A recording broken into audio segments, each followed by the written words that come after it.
U današnjoj epizodi pričat ću vam o tome šta sam ja već posejala sve kada je u pitanju postavka jesenje bašte, jer jesenju baštu postavljamo od 15. jula do 15. septembra, tako da svi imate vremena da je postavite, a za sve vas koji još uvek nemate baštu, imate vremena da započnete svoju baštu, jer ovo kako sam već postavila svoju jesenju baštu želim da bude inspiracija za sve vas, da možda primenite takve modele, a i da vam usput pojasnim kako treba da izgleda školski primjer jesenje zone za onaj osnovni parametar koji stalno uzimamo, a to je projekat motivacione biobašte od 100 kvadrata. Školski primjer motivacione biobašte, odnosno projekta motivacione biobašte od 100 kvadrata nam je uvek osnovni parametar za ono što jedna bašta zaista treba da sadrži. Pa kada je u pitanju jesenja zona, o tome sam i pisala u nedeljnicima, ona je skrivena u smeni kultura. Sada ćete vidjeti gde se ona nalazi i šta sam ja već sada preduzela po tom pitanju, zato što je već počela setva od 15. jula, ja sam već objavila neke prve setve, ali da znamo sada šta bi trebalo da sadrži jedna bašta kao osnovni parametar jesenje zone. Prvo, gredica sa krompirom, drugo, gredica sa jesenjim brzim uzgojem,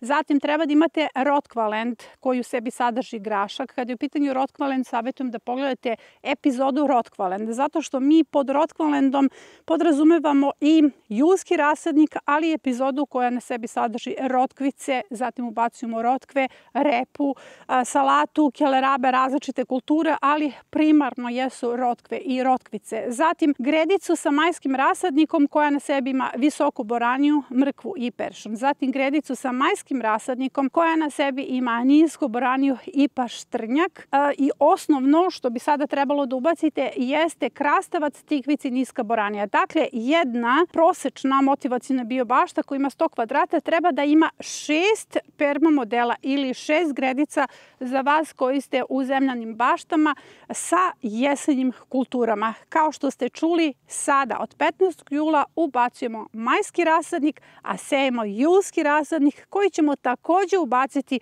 u smeni kultura u samoj jesenjoj zoni. Recimo, iza graška, iza rotkvice ide smena kultura i tu ulazi na scenu upravo julski rasadnik. O svemu ovome pisala sam u nedeljniku broj 40, pa za sve vas koji volite i da čitate, a koji primate naš nedeljnik, možete da pogledate, odnosno pročitate tekst na ovu temu. Kada sam radila setvu mrkve u toj epizodi, odnosno julska setva mrkve, dovela sam vas upravo na ovu poziciju. U pitanju je pozicija postavke, prve postavke jesenje bašte iza belog luka. Beli luk sam imala i na drugim gredicama, ne samo ovde, ali ovde je nekako bila njegova centrala. Pa ćete sada da vidite šta sam sve već posejala nakon što sam izvadila beli luk. Jesenja zona se postavlja kada je u pitanju smena kultura iza belog luka, iza crnog luka, iza krompira. Mi uvek imamo gredice krompira za mladu berbu koje ćemo sada osloboditi. Ne morate nužno sve da oslobodite za 15. juli, jer kao što sam rekla, rok za postavku jesenje bašte je 2 meseca. Prema tome, kada vadite krompir, uvek ga vadite sa jedne gredice i za te gredice postavljate jesenju zonu. Prvo što sam postavila iza belog luka jeste sadnja krompira u julu. Podsjetit ću vas da ovaj krompir berete u septembru i oktobru, u pitanju je krompir za mladu berbu, ali meni je ostalo još krompira. Ja ću takođe jednu gredicu iza, odnosno kad izvadim crni luk, da posadim krompir. Zapravo je jako važno da znate da krompir ne morate nužno da posadite na jednoj gredici, na jednom permamodelu, već ga možete i posaditi na travi. A pri čemu vam se ta jedna oslobođena gredica onda oslobađa za neku drugu setvu. Recimo, možete da uduplate majski rasadnik jer on u sebi sadrži kupusarice kao što je kupus za kiseljanje, kelj, brokula, karfiol, prokelj. Tako da možete da uduplate i da iskoristite gredicu iz belog luka ne za krompir kao što sam to ja uradila, već za neku od ovih kultura. Ozimi beli luk vadim frakciono. To znači da ga ne mogu izvaditi odjednom kompletan zato što ga odjednom nisam ni sadila. Ja sam beli luk posadila na 5 različitih permamodela, u pitanju su različiti modeli za sadnju, jer mi imamo te epizode koje su vas vodile do ove tačke. Zapravo, naš YouTube kanal je neophodno gledati u kontinuitetu. Svaka epizoda je deo programa i svaka epizoda vas vodi u koracima do nekih rezultata. Pa sam tako sa prvog modela belog luka koji je snimljen na našem kanalu, to su vam oni najbolji modeli za sadnju belog luka, njega sam izvadila ranije i tu sam već odmah obavila setvu tikvica. Evo, ja hoću da vidite da su te tikvice već dospele za berbu. Iako je bašta puna tikvica, u pitanju su letnje tikvice, prolećno-letnja zona sa kojih već imam ozbiljnu berbu. Ove tikvice su jesenje i one će me, s obzirom da sam izabrala takvu sortu, hraniti do prvog mraza. I evo, sada ću pred vama da onako svečano uberem prvu tikvicu iz jesenje zone, jer ovo je prvi turnus tikvica u jesenjoj zoni, a planiram da imam 4. Beli luk smo izvadili tamo već u junu. U pitanju je ozima sadnja belog luka, zato ja već imam tikvice, prvi turnus tikvice iz jesenje zone. A ovaj model ispred koga stojim jeste drugi turnus tikvica. Ovaj turnus će dospeti za berbu tamo u avgustu. I on će nastaviti berbu prvog turnusa. Jako je važno da imate puno tikvica. Prvo, mnogo je lepo da imate sveže tikvice tamo u oktobru. Tikvice će davati urod do prvog mraza. A drugo, tikvice se mogu konzervirati na različite načine, tako da imate zimsku hranu, mogu da se kisele, od njih se prave džemovi, slatka, kozmetika, možete da zamrzavate pa da imate kozmetiku za čitav zimski period. Eto, svi vi koji ste kupili od nas edukativni paket kozmetike iz vlastite bašte, pa imate taj deo u receptima, 250 recepata, koji je posvećen samo tikvicama i možete da ih zamrznete i od njih da pravite različite kozmetičke preparate. Jako je važno da imate puno tikvica u jesenjoj zoni. Planiram još jedan turnus da posejem kada izvadim crni luk i još jedan turnus iza krompira, a poslednji turnus tikvica bi trebalo da bude tikvica bolonjeze. Ovo je tikvica bolonjeze, naravno prisutna i u prolećno-letnjoj zoni, kao prvi turnus koji vrlo brzo nas dovodi do plodova, ali kao prvi turnus nije toliko važna koliko je važna kao poslednji turnus. Pa recimo za sve vas koji ćete kasniti sa postavkom jesenje zone, morate da znate da postoji tikvica koju možete i 1. septembra da posejete da vam da ozbiljan urod u jesen. U pitanju je tikvica bolonjeze zato što ona dospeva za berbu za 35 dana. 35 dana dužina vegetacije, dakle od setve do prvog ploda, je ključna u onim trenucima kada se jurimo sa sezonom, odnosno kada se jurimo sa prvim mrazom na kontinentu. A na ovoj gredici iza belog luka posejala sam kornišone, oni su sastavni deo majskog rasadnika. Majski rasadnik podrazumeva i kornišone za zimnicu. Ne morate nužno kornišone, možete salatare ukoliko ne pravite zimnicu, ali u okviru same epizode setva majskog rasadnika oni nisu bili obuhvaćeni zato što sam ja amortizer vaše sezone. Pratim dugoročnu prognozu i u skladu sa dugoročnom prognozom videla sam da nas čeka ozbiljna suša u junu. Suša u junu podrazumeva da vi ne možete lako da presađujete vaše biljke, da mnogo gubite biljke i onda sam napisala vama u čitaonici jedan dodatak, a to je da ćemo raditi direktnu setvu krastavaca, jer je to jedini način da imamo berbu kornišona, jedini način da manje gubimo biljke. Upravo ovo su ti kornišoni. Kao što vidite, u 2 reda sam ih posejala. Oni će biti u puzajućoj formi, zato što se puzajuća forma pokazala kao jako efikasna u bašti ove sezone, ali za sve vas koji nemate veliku baštu i ne možete sebi da priuštite puzajuću formu, samo stavite jednu mrežu između i oni će se hvatati sa obe strane. Sa jedne strane stavite nisku boraniju, sa druge strane možete da stavite recimo soju, možete da posejete grašak, na taj način da ga zaokružite zaštitom od grinje, jer recimo na samom početku reda ovih kornišona već postoji niska boranija koja će biti integralni sistem zaštite od grinje, jer je ona indikator za grinju. A daću vam savjet vezano za krastavce, ne morate nužno da ih posejete u permamodelima. već možete da odradite i setvu na travi. Vidite, ovaj krastavac je posejan na travi. Zaista daje obilan urod, s obzirom da je u pitanju jedan grm.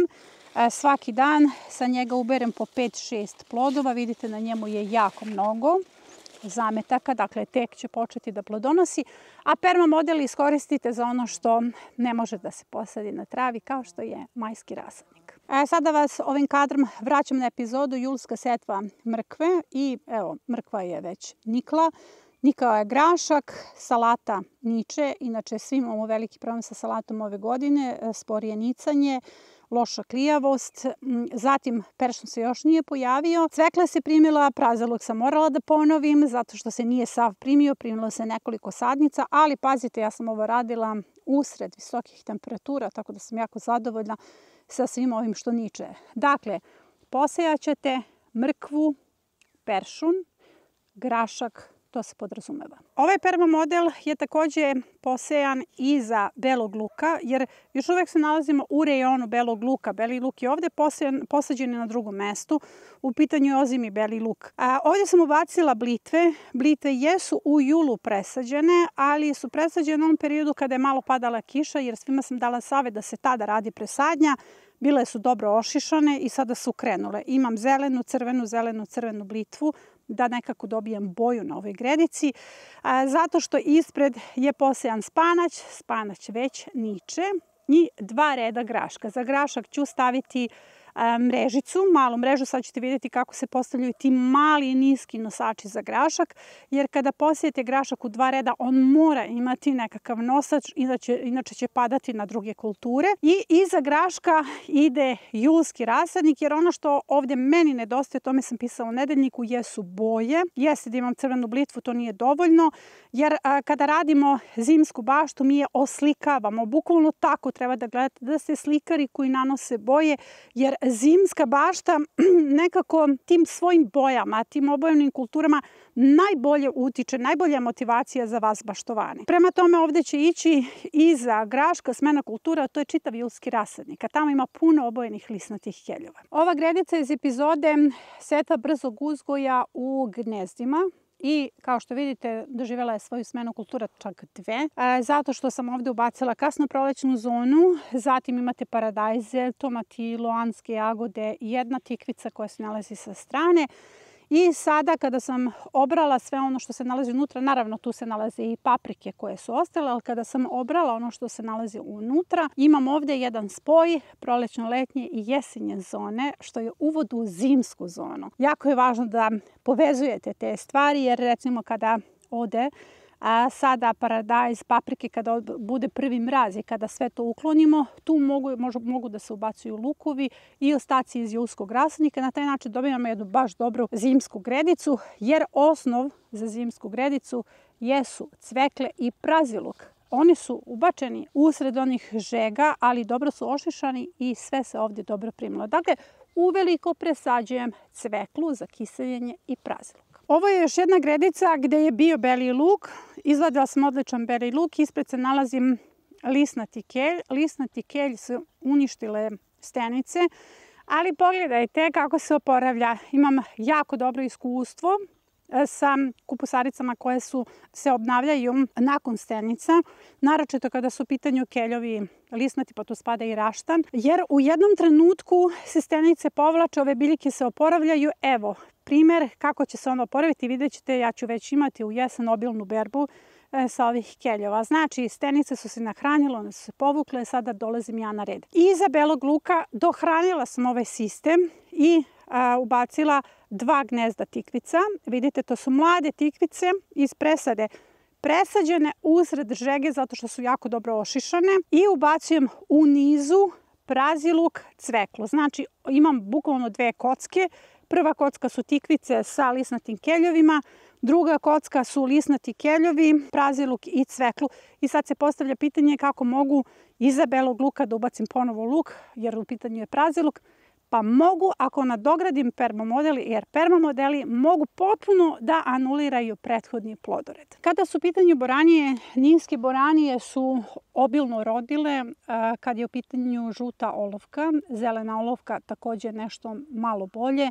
Čudo Pijemanta je podbacila zato što visoke temperature zapravo ne odgovaraju ovim boranijama jer njihov cvet propada.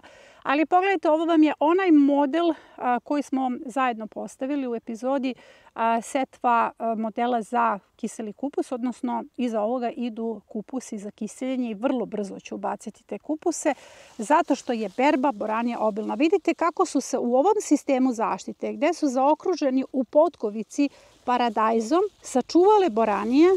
Pogledajte koliki je to obilan rod u ovoj godini kada zbog suše boranije zapravo i nema. Evo, nema je puno ni na tržištu, a vidite kako obilnu berbu boranije imam samo sa jedne gredice. Same visoke boranije nisu dale gotovo nikakve plodove. Ja sam u učionici videla samo kod jedne baštovanke plodove sa visoke boranije i to sam doživjela kao veliki uspeh. Zato što visoke temperature njoj ne pogoduju. Ona je porasla kao veliki zeleni žbun, ali ne može da da nekakav urod sve dok se malo ne spuste temperature, odnosno njoj trebaju one noćne malo visoke temperature, niže temperature. Zapravo ono što ne pogoduje paradajzu, pogoduje visokoj boraniji. Što znači da ako nam malo paradajz bude u riziku, imat ćemo ozbiljnu berbu sa visokih boranija. Ali evo recimo ovih dana su noći malo hladnije bile i evo cveta, sve visoke boranije u bašti cvetaju i već ima malih odmetaka. Što znači da čeka nas sad u narednom periodu nešto niže temperature i kiša. Kada ćemo malo da obratimo pažnju na paradajz, o tome ću pisati i u nedeljniku i pisat ću na stranici i u učionicama kako da malo obratimo pažnju na paradajz jer nam konačno ide ugodnije vreme za visoke boranije.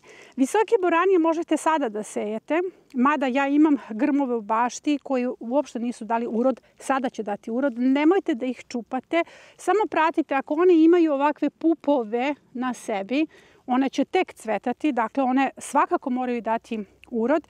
A ja se sjećam pre nekoliko godina, to je takođe bila sušna godina, imala sam mnogo ovakvih zelenih grmova bez ikakvog uroda. I onda na jesen kada su pale temperature, kad sam se pojavila u taj deo bašte, ja sam videla da su se samo osule plodovima. Dakle, one moraju da daju plod. Biljka ne daje plod zbog nas, ona daje plod zbog sebe. Ona daje plod da bi produžila svoje potomstvo i imajte poverenje u nju. Ali ja upravo zbog toga neću sejati visoke boranije ponovo.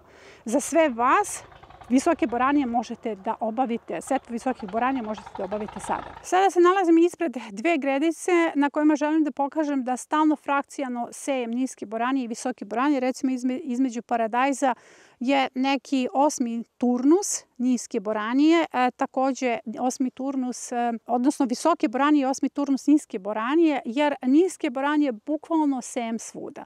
Sa ove dve gredice skinula sam zimske kulture. U pitanju su radiči koji su dugo ostali, salate, kupusarice, keljovi koje su potamanile onda iz stenice i na njihovo mesto ubacila sam u skladu sa plodoredom nisku i visoku boraniju. One su tu naravno da čuvaju od grinje i paradajze, ali njihova uloga jeste da budu čuvari mesta. Jer evo pogledajte, ovde imam rasprskavajuću formu blitvi u različitim bojama.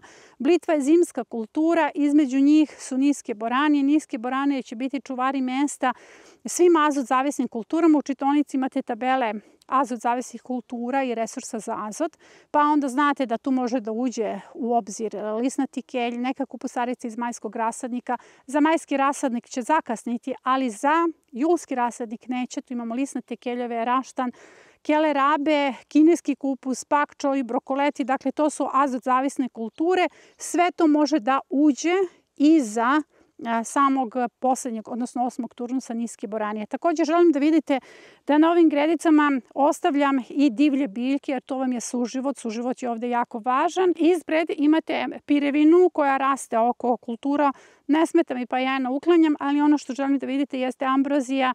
Na početku imam 5-6 sadnica, odnosno biljaka ambrozije na gredici sa jedne i sa druge strane, jer ambrozija na sebe privlači nematode iz gredice. Ona je usisivač nematoda.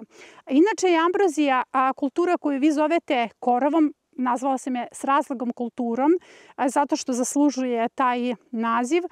Vi je zovete korovom, istrebljujete iz svoje bašte, a ona zapravo čisti gredicu od nematoda i nematode će ostaviti na miru sve moje uzgojene kulture, a nematode izazivaju potpuni zastoj na našim biljkama i naravno gubimo prinose. Na ovim gredicama je takođe bio beli luk, još uvek sam na temi belog luka, zato što ja nisam sa jedne gredice izvadila krompir. Dakle, ja sad ne mogu da kažem da mogu da obavim setvu iza krompira, jer još uvek vadim krompir sa jedne gredice. Obilno je rodio, crni luk još uvek nisam izvadila, izvadit ću ga ovih dana. Ispred vas se nalazi jesenji brzi uzgoj, snimljena epizoda, grašak koji je posejan, a ispred mene se nalaze mahunarke. Sa ove strane niče niska boranija koju sam dobila od Nade Radenić. Nado, pozdravljam te, ovo je tvoja niska boranija.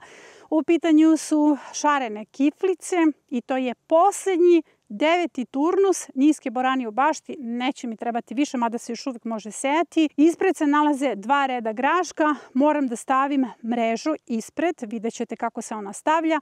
I naravno posejala sam soju. Soja za mladu berbu edamame. Prema tome imate jako mnogo kultura koje već sada možete uzgojiti. I ova je posljednja gredica koju sam za sada, a današnji datum je 21. jul, posejala za jesenju zonu. Pisala sam u prošlom nedeljniku da će ova jesenja zona biti znatno veća, zato što sam videla koja je prednost imati veliku jesenju zonu, jer ona je uvod u zimsku zonu, koja je prednost imati zimsku hranu u svojoj bašti.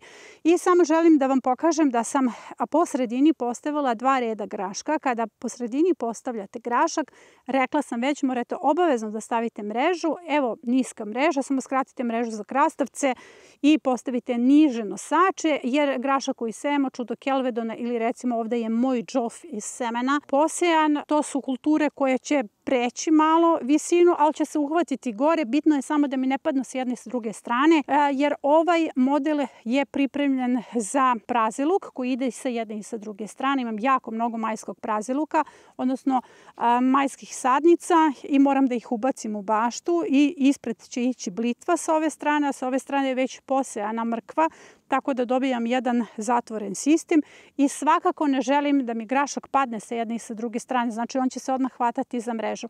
Ali takođe konstatujem da sam ovu mrežu postavljala usred žege. Bilo je 17:00 kada je upekla zvezda odozgo i vidite kako mi je mreža otišla ukrivo. A blitvu prebacujem iz majskog rasadnika da bih dobila ovakve prizore. Vidite, ovo je ona januarska blitva i ovdje imamo kolekciju blitvi. Ono na kraju je erbate blitva ili trajni spanać, srebrnolistna blitva i blitva vulkan. I one su u kombinaciji sa paprikama koje se nalaze iza, sa niskom boranijom, sa paradajsom i sa puno kadifica. I kao što vidite, jako im je ugodan ovaj hlad. Čitava gredica je orijentisana na sever-jug. I upravo zbog toga blitva koja baš ne podnosi visoke temperature ima zaista dobre rezultate. I danas ćemo sve ovo ubrati za ručak. I došli smo do kraja današnje epizode. O svemu ovome pisala sam u nedeljniku broj 40, ali htjela sam i da vidite na licu mesta kako sve to izgleda, kako bi vam ovi moji modeli bili inspiracija za vašu ličnu setvu. Nedeljnik je potpuno besplatan, dolazi jednom nedeljno na vašu email adresu i ponovo vas podsjećam, ako se već niste prijavili, možete putem linka koji će biti postavljen u komentaru ispod ove epizode.